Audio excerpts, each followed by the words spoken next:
తనలో మాట్లాడుతూ పవన్ కళ్యాణ్ గారు డిప్యూటీ సీఎం పెద్ద హీరో అతనే మీరే టికెట్లు పెంచమని చెప్పారు. దాని మీద ఇంకా అతనికే తెలియాలన్నట్టు వాళ్ళ కింద కూలీ అనే పదాలని చాలామంది జెండా కూలీ అనే పదాలని చాలామంది వాడుతున్నారనమాట. ముందు ఆ మూవీలో షార్ట్స్ ఇదే ఉంటాయని నీకెలా తెలుసు? అది చెప్పటం తప్పు కదా. Hi friends, welcome to frame by frame Telugu. So ఈ వీడియో చూసే వాళ్ళు ముందుగా వీడియోని లైక్ చేసి చూడటం అయితే స్టార్ట్ చేయండి. ఆలస్యం చేయకుండా ఇంకా వీడియోలోకి అయితే వెళ్ళిపోదాం.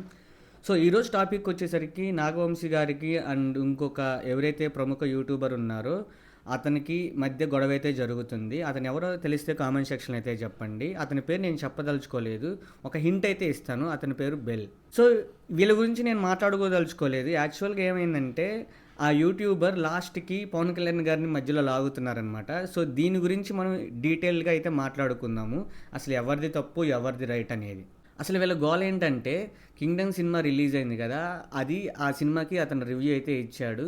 సో ఆ రివ్యూ అనేది చాలా నెగిటివ్గా ఇచ్చేసరికి ఆ ప్రొడ్యూసర్కి చాలా కోపం వచ్చి వాళ్ళు ఒక డిస్కషన్ జరిగేటప్పుడు ఆ రివ్యూర్ గురించి అయితే మాట్లాడుకున్నారన్నమాట. అందులో ఆ రివ్యూర్ ఇచ్చిన రివ్యూ మీద వాళ్ళ ఒపీనియన్ అయితే చెప్పారు. ఆ ఒపీనియన్ అతనికైతే నచ్చలేదు. సో ఆ గొడవ అయితే జరుగుతుంది, యాక్చువల్ గొడవ అది. సో దీని గురించి మనం ఇండెప్త్గా మాట్లాడుకుందాం. అసలు ఆ ప్రొడ్యూసర్ అండ్ యూట్యూబర్ గురించి మాట్లాడుకునే ముందు కొన్ని విషయాలు అయితే చెప్తాను, వినండి. రివ్యూయర్స్ అంటే రివ్యూస్ ఇచ్చేవాళ్ళు చంపేస్తే మిగతా ఎవరైతే రివ్యూస్ ఇవ్వాలనుకుంటారో వాళ్ళు అసలు పుట్టరు అని చెప్పి అన్నారనమాట ఒక యూట్యూబర్. ఆ స్థాయికి రివ్యూయర్స్ ఎదిగారా లేదంటే అంత దిగజారారా అనే దాని మీద మీ ఒపీనియన్ ఏంటో కామెంట్ సెక్షన్లో అయితే చెప్పండి.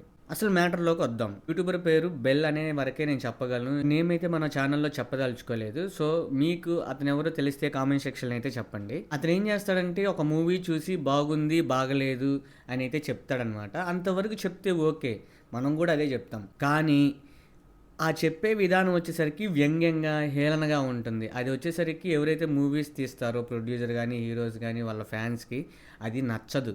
సో వాళ్ళని ఏంటంటే హేళన చేస్తూ ఆ రివ్యూ అయితే ఇస్తాడనమాట తన వే ఆఫ్ స్టైల్లో. ఎందుకు అంటే తన సబ్స్క్రైబర్స్ని ఎంకరేజ్ చేయడానికి, వ్యూస్ని పెంపొందించుకోవడానికి అయితే చేస్తాడనమాట. సో దాని ద్వారా ఏమవుతుందంటే ఆపోజిట్ ఎవరైతే ఉన్నారో వాళ్ళకి అది నచ్చదు. మీరే వినండి, మిమ్మల్ని పలకరించి హాయ్ అన్న అంటే హాయ్ అండి, ఏడ్రా ఏడ్రా నా కొడక అంటే ఎలా ఉండిద్ది. సో మీరు కూడా తిరిగి తిడతారు, అవసరమైతే కొడతారు కూడా. సో డిఫరెన్స్ ఇక్కడే ఉంటుంది. మనం ఏదైతే ఇస్తామో అది వెనక్కి తిరిగి వస్తుంది. ఇంత చిన్న లాజిక్ మిస్ అయిపోతున్నారు అందరూ. సో అసలు విషయంలోకి వస్తే ఫస్ట్ ఆఫ్ ఆల్ అతనికి ఏ మూవీ అంత తొందరగా నచ్చదు. ఒకవేళ నచ్చింది అనుకోండి, ఆ మూవీ ఆడియన్స్కి నచ్చదు. అదే మ్యాజిక్. అతను ఏం చెప్తారంటే రివ్యూస్ చెప్పేటప్పుడు అది నా ఒపీనియన్, ఫ్రీడమ్ ఆఫ్ స్పీచ్ అంటారు. ఆ పదాన్ని అందరూ ఉపయోగిస్తారు, నేను కూడా ఉపయోగిస్తాను. సో అలా అని చెప్పి ఆ మూవీ గురించి ఇండెప్త్గా అతను ఏమనుకుంటున్నాడో మొత్తం కక్కేస్తాడనమాట. కానీ అదే వీడియో మీద అవతల ఉన్న వాళ్ళ అనాలిసిస్ చెప్పారనుకోండి, అది అతనికి నచ్చట్లేదు. ఇది ఎక్కడి ఫ్రీడమ్ ఆఫ్ స్పీచ్ నాకు అర్థం కావట్లేదు. మీకు తెలిస్తే కామెంట్ సెక్షన్లో చెప్పండి. నువ్వు ఇంకో మాట కూడా అన్నాడు. అదేంటంటే మూవీ టికెట్స్ రేట్స్ అనేవి పెరిగిపోతున్నాయి. వార్ 2 మూవీకి $60 సంథింగ్ ఉంది, అదే హిందీ మూవీకి 30 ఉంది. సేమ్ మూవీ సేమ్ ఇది కదా అన్నారు. కానీ డిఫరెంట్ లాంగ్వేజెస్ అని అతనికి తెలియదు. ఫస్ట్ ఆఫ్ ఆల్ తెలుగు వాళ్ళు యూఎస్లో ఎక్కువ ఉండే ఛాన్స్ ఉంది. సో అందుకని తెలుగు వాళ్ళకి ఉంది కాబట్టి ఆ మార్కెట్ని వాళ్ళు గ్రాప్ చేసుకోవాలి కాబట్టి ఎక్కువ ప్రైస్ పెడతారు. ఆ ప్రైస్ నచ్చితేనే వెళ్తారు కదా, నచ్చకపోతే వెళ్ళరు. అది వాళ్ళ ఒపీనియన్. సో అలా ఎందుకు పెట్టాలనేది మనం క్వశ్చన్ చేయకూడదు. అది వాళ్ళ ప్రోడక్ట్, వాళ్ళ ఇష్టం. సో అలాంటప్పుడు నువ్వు ప్రైస్ ఇంక్రీజ్ అవుతుందన్నప్పుడు నువ్వు వెళ్ళి టికెట్ కొనాల్సిన అవసరం లేదు, దాని గురించి చెప్పాల్సిన అవసరం లేదు. ఎందుకు అంటే ఆ ట్రైలర్ వచ్చిన ముందే నీకు ఆ సినిమా గురించి మొత్తం అర్థమైపోతుంది. For example OG movie trailer glimpse అయితే వచ్చింది. అందులో ఒకే ఒక పోలీస్ స్టేషన్ సీనే ఉంటుంది, మిగతాది ఏముండదు. అంత డమ్ము, ఎంట్రీస్ కట్ చేసి అవి మనకు తెలియదు కదా వాళ్ళు ఏం చేస్తున్నారు. మూవీలో ప్రతి ఒక్క షార్ట్, ప్రతి ఒక్క టైం అనేది ఇంపార్టెంట్ పవన్ కళ్యాణ్ గారిది. అందుట్లో వాళ్ళు గ్లిమ్స్ కోసం అతని టైం వేస్ట్ చేస్తారా? మినిమం సెన్స్ ఉండాలి. మనం ఏం అనాలిసిస్ చేస్తున్నామో అది మనకు ఫస్ట్ మనం తెలుసుకోవాలి. సో అది నా పాయింట్. దీని మీద మీరేమంటారో కామెంట్ సెక్షన్లో అయితే చెప్పండి. అతను ఇంకో మాట కూడా అన్నాడు, నేను రివ్యూస్ పాజిటివ్గా చెప్తే దానికి పొగిడిన వాళ్ళు నెగిటివ్గా చెప్తే దాన్ని ఎందుకు నన్ను రాంగ్ వేలో పోర్ట్రే చేస్తున్నాడని అన్నాడు. అతనికి తెలియని విషయం ఏంటంటే అతని వీడియో చూసిన తర్వాత ఎవరైతే పర్సన్ ఉన్నారో వాళ్ళ అనాలిసిస్ చెప్పారు. వాళ్ళది హక్కు ఉంది, వాళ్ళకి ఫ్రీడమ్ ఆఫ్ స్పీచ్ అంటారు. నువ్వు ఏదైతే చెప్తున్నావో అదే వాళ్ళు చెప్తున్నారు. దాన్ని చూసేది జనాలు నమ్మాలి. అది కరెక్టా? కాదా? అనేది. సో, అలా అని చెప్పి మనం డైరెక్ట్ అటాక్ గానీ, వాళ్ళ మీద గానీ మనం ఏం చేయడానికి లేదు. పబ్లిక్ ప్లాట్‌ఫామ్‌లో ఉన్నప్పుడు నా మీద 100 తిడతారు. వాటికి నేను కౌంటర్ ఇస్తాను తప్పితే ఇంకోటేం ఉండదు.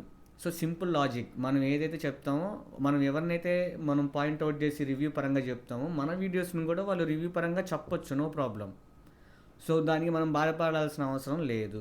సో, సినిమా రాకముందు ఆ మూవీలో షార్ట్స్ ఇవే ఉంటాయని నీకెలా తెలుసు? అది చెప్పటం తప్పు కదా! ఏంటంటే మీ వీడియోస్‌లో వాళ్ళు చూసి రియాక్ట్ అవ్వటంలో తప్పు లేదు. ఎందుకంటే వాళ్ళ సినిమా యొక్క ట్రైలర్ చూసి నువ్వు రియాక్ట్ అవుతున్నావు. సినిమా టికెట్ కొని అందులో తప్పొప్పులు నువ్వు చెప్పి రియాక్ట్ అవుతున్నావు కాబట్టి, వాళ్ళు నీ మీద చేసే వీడియోస్ కూడా వాళ్ళకున్న ఒపీనియన్ చెప్పొచ్చు. అందులో తప్పేం లేదు. దానికి మనం బాధపడాల్సిన అవసరం లేదు అనేది నా అభిప్రాయం.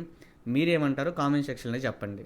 ఇంకోటి, ప్రతి ఒక్కళ్ళు డబ్బు కోసమే ఏదైనా చేసేది. ఇప్పుడు నేను ఇంత సెటప్ ఇయంతా పెట్టుకొని నేనెందుకు అప్డేట్స్ ఇస్తున్నాను? నాకేమన్నా దురదా? నేను కూడా ఎదిగి ఇది ఒక పనిగా ఎంచుకొని దీని నుంచి ఒక ఆదాయం వస్తుందన్న ఉద్దేశంతోటే నేను కూడా డైలీ కష్టపడి రోజు వీడియోస్ పెట్టి ఇన్ఫర్మేషన్ అనేది యాజ్ మచ్ యాజ్ పాసిబుల్ ఏదైతే జెన్యూన్ ఇన్ఫర్మేషన్ ఉందో అదే ఇస్తున్నాను. సో, అలాంటప్పుడు మనం నీతులు చెప్పకూడదు. ఫస్ట్ ఆఫ్ ఆల్ నువ్వేం చేయాలి? నువ్వు వీడియో అప్లోడ్ చేసేటప్పుడు దానికి మానిటైజేషన్ ఆఫ్ చేసి అప్పుడు నీ వీడియోస్ చెప్పావనుకో మంచిది. లేదు, టికెట్ ప్రైస్ పెంచేస్తున్నారు, అది పెంచేస్తున్నారంటే అది కరెక్ట్ కాదు. ఇంకోటి అసలైన విషయం ఏంటంటే, లాస్ట్ తనలో మాట్లాడుతూ పవన్ కళ్యాణ్ గారు డిప్యూటీ సీఎం పెద్ద హీరో, అతనే మీరే టికెట్లు పెంచమని చెప్పారు, దాని మీద ఇంకా అతనికే తెలియాలన్నట్టు మాట్లాడాడు. ఫస్ట్ ఆఫ్ ఆల్ దానికన్నా చాలా పవన్ కళ్యాణ్ గారి సినిమాల కన్నా చాలా ముందు సినిమాలు హైక్స్ అయితే అయినాయి. ఇంకోటి, పవన్ కళ్యాణ్ గారి సినిమా వచ్చినప్పుడు టికెట్ రేట్లు చాలా తక్కువ ఉన్నాయి. అప్పుడు ఎందుకు మాట్లాడలేదు? మాట్లాడాలి కదా. సినిమా మీద అంత కన్సర్న్ ఉన్నప్పుడు, సినిమా మీద మనం బతుకుతున్నప్పుడు ఉండాలి కదా కొంచెమైనా. అప్పుడు ఎందుకు మాట్లాడలేదు? సినిమా మీద బతికే వాళ్ళం, వాళ్ళు సినిమా చేయకపోతే దాని గురించి రివ్యూ చెప్పలేము కదా. ఇంత చిన్న లాజిక్ ఎలా మిస్ అయ్యారు? అలాంటప్పుడు వాళ్ళ ప్రైస్తో మనకేంటి పని? నచ్చితే వెళ్తారు, నచ్చకపోతే వెళ్ళరు. సో, అలాంటిది పవన్ కళ్యాణ్ గారిని ఎందుకు లాగాల్సిన అవసరం ఏముంది? సో, నెక్స్ట్ పాయింట్ ఏంటంటే, ప్రొడ్యూసర్స్ అందరూ కలిసి ఈ రివ్యూయర్స్కి ఇంక్లూడింగ్ నాకు కూడా సినిమాకి మీరు తీయాల్సిన ఒక సినిమా అప్పజెప్పి సినిమాకి ఏమి ఇయ్యాలో అన్నీ ఇచ్చేసి, వాళ్ళే కథ, వాళ్ళే డైరెక్షన్ మొత్తం ఇచ్చేసి మీరు ఒక సినిమా అయితే ఈ రివ్యూయర్స్ అందరికీ ఒక ఛాన్స్ ఇవ్వండి. వాళ్ళు ఏం చేస్తారంటే దానిలో వెళ్ళబోయే ముందే లోపాలు తెలుసుకుంటారు కాబట్టి వాళ్ళు మంచి పాజిటివ్ పాయింట్స్, బోరు కొట్టకుండా కొత్తదనంగా అన్ని విషయాలు కరెక్ట్గా ఉండేలాగా చూసుకుంటారు కాబట్టి ఆ సినిమా ఖచ్చితంగా హిట్ అయ్యిద్దని వాళ్ళ అభిప్రాయం. సో, అది హిట్ కాకపోతే వాళ్ళ దగ్గర మీరు డబ్బులు వసూలు చేయండి. సో, ఇంకా వాళ్ళ తర్వాత నుంచి రివ్యూస్కి పనికిరారని చెప్పి మీరు అఫీషియల్గా చెప్పుకోవచ్చు. ఇంక్లూడింగ్ నాకు కూడా ఇదొక్కటే దారి. దీని మీద మీ అభిప్రాయం ఏంటో కామెంట్ సెక్షన్లో అయితే చెప్పండి. సో, ఫైనల్గా మీరు ఏదో మాట్లాడుకొని అందులో పవన్ కళ్యాణ్ గారిని లాగటం అనవసరం. దాన్ని మీరు తీసుకెళ్ళి ట్రోల్ మెటీరియల్కి ఇస్తున్నారు మీకు తెలియకుండానే. దాన్ని వాళ్ళు ట్రోల్ చేసుకుంటున్నారు. ఈ ఫ్యాన్స్ ఈ ట్విట్టర్లో కానీ, ఇన్స్టాగ్రామ్లో కానీ, యూట్యూబ్లో కానీ ఫైట్ చేసుకుంటున్నారు. దీనివల్ల మీరు ఒక ఇద్దరికి గొడవలు పెట్టే విధంగా ఉంది కాబట్టి మీరు అలా ఎప్పటికీ చేయమాకండి. ఇప్పుడు ఏదో చేసుంటారు. సో, పీస్ఫుల్గా ఉండండి. మీరు ఏదైతే చెప్తారో అదే చెప్పండి.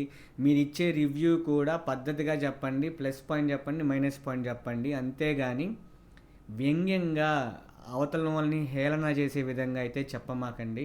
సో, రియాక్షన్స్ ఇలాగే ఉంటాయి. అలా చెప్తాననుకున్నప్పుడు ఇలాంటి రియాక్షన్స్ కూడా మీరు తీసుకోవాల్సి ఉంటుంది. దానికి బాధపడాల్సిన అవసరమే లేదు. విద్య బానిసత్వం, వాళ్ళ కింద కూలి అనే పదాలని చాలామంది, జెండా కూలి అనే పదాలని చాలామంది వాడుతున్నారనమాట. అది తప్పండి. సో, బానిసత్వం ఏంటి? మీరు అభిమానించే వాళ్ళని బానిసత్వం అనొచ్చా? అది తప్పు. పవన్ కళ్యాణ్ గారి ఫ్యాన్స్ అయినా, మహేష్ గారి ఫ్యాన్స్ అయినా, జూనియర్ ఎన్టీఆర్ ఫ్యాన్స్ అయినా, మిగతా అల్లు అర్జున్ గారి ఫ్యాన్స్ అయినా వాళ్ళు ఫ్యాన్స్, వాళ్ళు ఇష్టపడి వెళ్తున్నారు. వాళ్ళు ఇష్టమైతే కొనుక్కుంటారు, లేదంటే కొనుక్కోరు. ఆ షోస్ కూడా ఫ్యాన్ డిమాండ్ చేస్తేనే వేస్తారు ప్రీమియర్స్ అనేవి, లేదంటే వేయరు.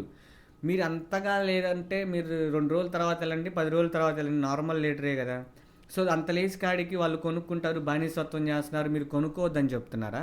అంటే వాళ్ళకి ఫ్యాన్స్గా ఉండమాకని చెప్తున్నారా అనేది నాకైతే అర్థం కావట్లేదు. మీకు ఎవరికైనా అర్థమైతే కామెంట్ సెక్షన్లో చెప్పండి. సో, అది గైస్ నా ఇన్ఫర్మేషన్ కనుక నచ్చితే లైక్ చేయండి, షేర్ చేయండి, సబ్స్క్రైబ్ చేసుకోండి. మళ్ళీ నెక్స్ట్ వీడియోలో కలుద్దాం. బాయ్.